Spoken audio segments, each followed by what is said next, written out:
Ça y est, c'est enfin terminé. L'affaire camerounaise a trouvé un épilogue avec le maintien de Marc Brice comme sélectionneur du Cameroun. Mais au bout d'un conflit absolument invraisemblable, on va vous expliquer.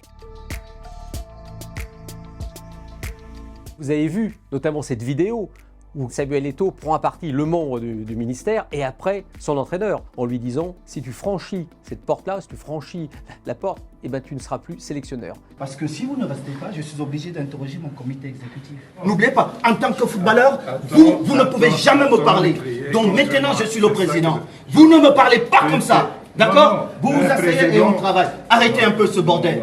Il est temps d'arrêter ce bordel. Il a franchi la porte, il n'est pas resté travailler. Il est sélectionneur. Que s'est-il passé? C'est simplement un conflit incroyable entre une fédération, représentée par Samuel Eto'o, fils, président, et le ministère des Sports, représenté par Narcisse Moëlle Kombi, une sorte de guerre qui s'est ouverte, chacun voulant absolument avoir la main mise sur le staff des Lions. La logique voudrait évidemment que ce soit la fédération qui ait la possibilité de nommer son sélectionneur. Mais le ministre, qui avait une dent contre Eto'o depuis des années, a voulu absolument imposer ses vues et a nommé Marc Brice comme sélectionneur. Alors du côté de Eto'o, qu'est-ce qui s'est passé? Au départ, on n'a pas voulu de Brice. Ensuite, on s'est dit, je vais peut-être être obligé de faire avec. Et avant-hier, lors d'une réunion à la fédération, Brice n'a pas voulu rester avec Eto'o. Il a carrément viré. Il a décidé de se passer de Marc Brice. Donc on s'est retrouvé hier avec un sélectionneur nommé par le ministère et du côté de la fédération, plus personne. Alors qu'a fait Eto'o? Il a nommé son propre staff.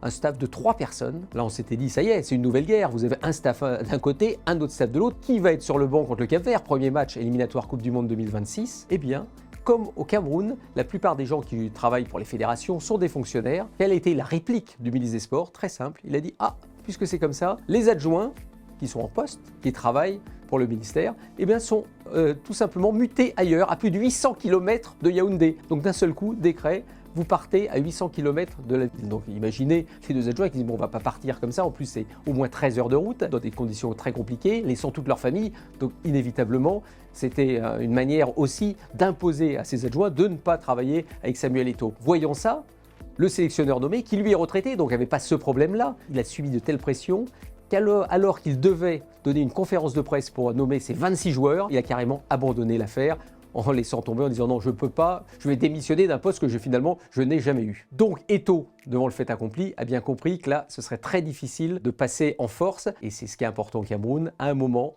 l'État a fait savoir qu'il avait des considérations, et une fois que ça vient du très haut niveau de l'État, ben là, on ne peut plus rien faire, plus rien dire. Il n'était pas question du tout pour Eto'o de s'opposer. Donc, qu'a fait Eto'o, qui avait viré Brice 2 jours plus tôt? Il l'a convoqué à la fédération, justement pour une réunion de travail en quelque sorte, et il l'a adoubé devant tout le monde, avec un membre du ministère, d'ailleurs, à ses côtés, qui d'ailleurs a expliqué en gros que c'était le diable qui était rentré, mais tant que tout le monde avait chassé le diable et que tout le monde pouvait travailler ensemble, main dans la main, dans un moment de réunion pacifique assez incroyable, puisque 2 jours plus tôt, c'était une guerre atomique qu'il y avait eu à la fédération. Aujourd'hui, Marc Brice peut s'asseoir sur le banc des Lions. Du côté d'Eto'o, évidemment, c'était certainement pas son choix. Alors, qu'est-ce qu'il va faire? Il va tenter de passer sur un staff qui sera un peu mixte, où il pourra mettre aussi des hommes à lui. Mais voilà, on s'est retrouvé dans cette configuration aujourd'hui. Ça a été imposé par l'État, il ne faut pas se mentir. C'est au haut niveau de la nation qui a été décidé qu'on mettait fin à la récréation, qu'enfin le Cameroun aurait un sélectionneur. Ce sera Marc Brice, le sélectionneur qui au départ était celui du ministère, évidemment. Mais c'est Marc Brice donc qui s'assoira contre le Cap-Vert, puis contre l'Angola pour les éliminatoires Coupe du Monde 2026. Attention, ça ne va pas être simple pour lui, 2 matchs difficiles, et si ça se passait mal contre le Cap-Vert, je pense qu'on pourra reparler encore de ce qui va se passer, parce que sa sortie de stade pourrait être houleuse.